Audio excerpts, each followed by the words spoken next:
Hello everybody, I am sharing a derivation that I already discussed in your classroom lecture, that is torque on rectangular current loop in uniform magnetic field B. Okay, ये वाली derivation हमने पढ़ दी है, तो इसको मैं लिखा नहीं पाया था, तो आप यहाँ से इस डेरिवेशन को पढ़ सकते हैं। मैंने खुद ये लिखा हुआ है, तो जैसे मैंने क्लास में डिस्कस किया है वैसे इस डेरिवेशन को लिखा भी है, लेकिन इसमें कुछ और चीज़ें जो कंसेप्चुअल थी उसको थोड़ा हम और डिस्कस करेंगे, तो आप यहीं से अपना नोटबुक में इस डेरिवेशन को लिखेंगे। ओके, तो कहानी पूरी पता है आपके पास। एक let rectangular loop carry steady current I place in a uniform magnetic field B and then it experienced a torque. इसकी हमने बात कर ली थी, torque due to magnetic force. Okay, आगे बात करते हैं। Suppose rectangular loop is placed such that, ध्यान दें, such that the uniform magnetic field B is in the directed along the plane, ये place हो गया यहाँ पे plane होना था, plane of the loop। Magnetic field की डायरेक्शन कहाँ है, जो इस लूप का जो प्लेन है उसके ही अलॉन्ग इस डायरेक्शन में है। ओके, परपेंडिकुलर नहीं है, मैग्नेटिक फील्ड ऐसी परपेंडिकुलर टू द प्लेन नहीं है, along the direction of plane of the loop. Okay, ये आपको ध्यान होना चाहिए, और इस फिगर को आप ध्यान दें, ये कुछ इस तरह से है। बाकी सारी डेरिवेशन का पार्ट आप यहीं से ही कर सकते हैं। ये आप देख रहे होंगे कि ये मैग्नेटिक नॉर्थ साउथ, फिर ये लूप इस तरह से बना है। आपने करंट की डायरेक्शन ये देख रहे हैं, इस डायरेक्शन में फ्लो हो रही है, और इसमें फोर्स की डायरेक्शन आप यहाँ सारी चीज़ें देख पा रहे होंगे कि इसमें ए और डी सेगमेंट जो है वो मैग्नेटिक फील्ड की डायरेक्शन में है, और बी सी सेगमेंट भी मैग्नेटिक फील्ड की डायरेक्शन में है, और ए बी जो करंट की डायरेक्शन है वो मैग्नेटिक फील्ड के परपेंडिकुलर डायरेक्शन में है। ओके, तो यहाँ से आप बायो सेवार्ट लॉ को अप्लाई करके magnetic force on the current segment A B और सी डी पे निकाल सकते हैं। तो magnetic force on current segment जो ए बी है, इसका नामकरण मैंने ए बी लिखा हुआ है, और magnetic force on current segment C D, उसका नाम है एफ सी डी। और यहाँ पे आप देख पा रहे होंगे एफ़ की वैल्यू कितनी होती है। अगर किसी करंट कैरिंग कंडक्टर्स को या फिर करंट कैरिंग लूप वायर्स को किसी आप यूनिफॉर्म मैग्नेटिक फील्ड में रखते हैं, तो उसको आपको पता है उस पर एक मैग्नेटिक फोर्स लगती है। कितनी फोर्स लगती है आपको पता है, थोड़ा आगे देख लेते हैं। The magnetic field do not exert force on the current segment BC and DA। BC और DA पे कोई फोर्स नहीं लगेगी, मैग्नेटिक फोर्स नहीं लगेगी, क्योंकि वो मैग्नेटिक फील्ड की डायरेक्शन में है।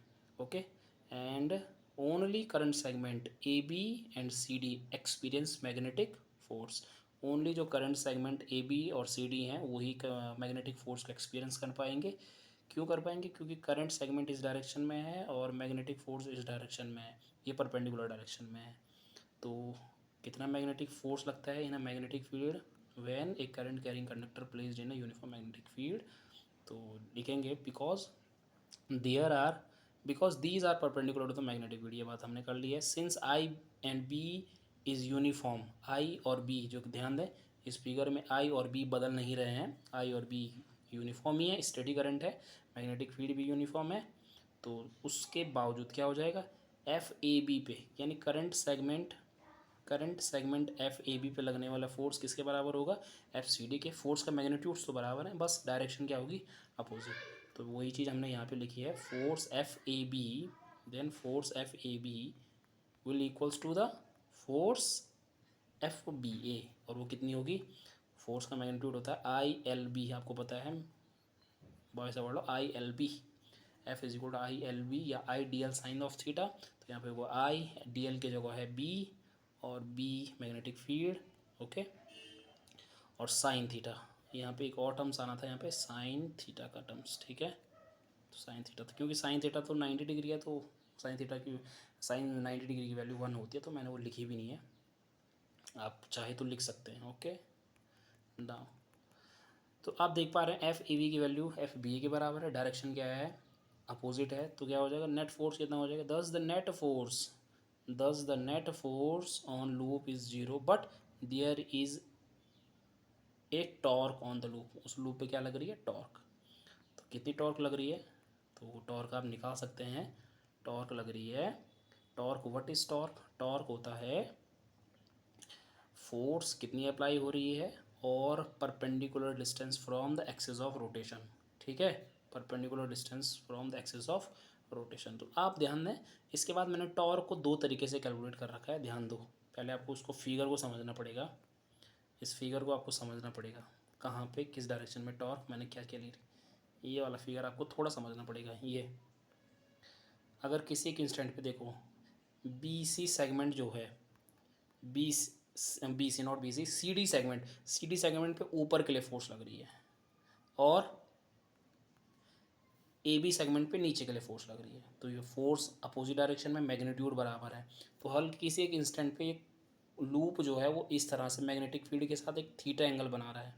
तो इसका तब डाइपोल मोमेंट आप राइट हैंड थंब रूल को यूज़ करके इस लूप का मैग्नेटिक डाइपोल मोमेंट की डायरेक्शन नीचे के लिए होगी इस तरह से। तो ये एम और बी के बीच में थीटा है। तो टॉर्क कितनी लगेगी, force and the perpendicular distance. तो परपेंडिकुलर डिस्टेंस कौन होगी, ये वाली, ये एक्सिस ऑफ रोटेशन, ये एक्सिस ऑफ रोटेशन है। इस एक्सिस ऑफ रोटेशन से परपेंडिकुलर डिस्टेंस आप बाय यूजिंग ट्रिग्नोमेट्री, तो ये आ जाएगा a/2 साइन ऑफ थीटा। क्योंकि यहाँ से यहाँ तक की डिस्टेंस आपको दे रखी है ना, ये लूप में आइए, ये लूप में ये देखो, तो लूप में ये डिस्टेंस आपको दे रखी है, ये है a, तो ठीक बीच में क्या हो जाएगी a/2 ये distance. Okay, now come to the point.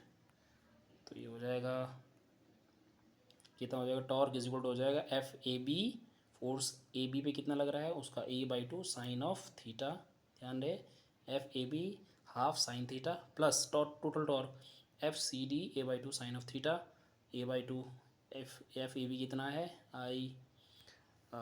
I B sine of theta, I B sine of theta, और उन दोनों का अब नेट जो रिजल्टेंट टॉर्क हो जाएगा दैट इज़ दिस। यहाँ से आप इजीली नोट डाउन करें कॉपी में, और ये हो जाएगा torque is equal to M B sine theta. Since torque is a vector quantity, तो where will be the direction of torque on this loop, then m is also vector, b is also vector, this is there is a sin theta, then it is the cross product of m cross b and mb sin theta, this is the magnitude। okay, यहाँ पर maximum torque कब होगा, जब theta is equal to 90 degree और and theta is equal to 90 degree. इस condition को बोलते हैं, this is stable condition of the loop, and when torque is equal to 0 and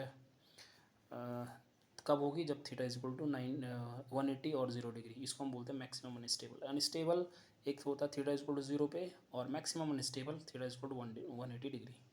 तो यहाँ से ये सारे जो points of the lecture of today's lecture in of your class, तो ये आप यहाँ से चेक कर सकते हैं।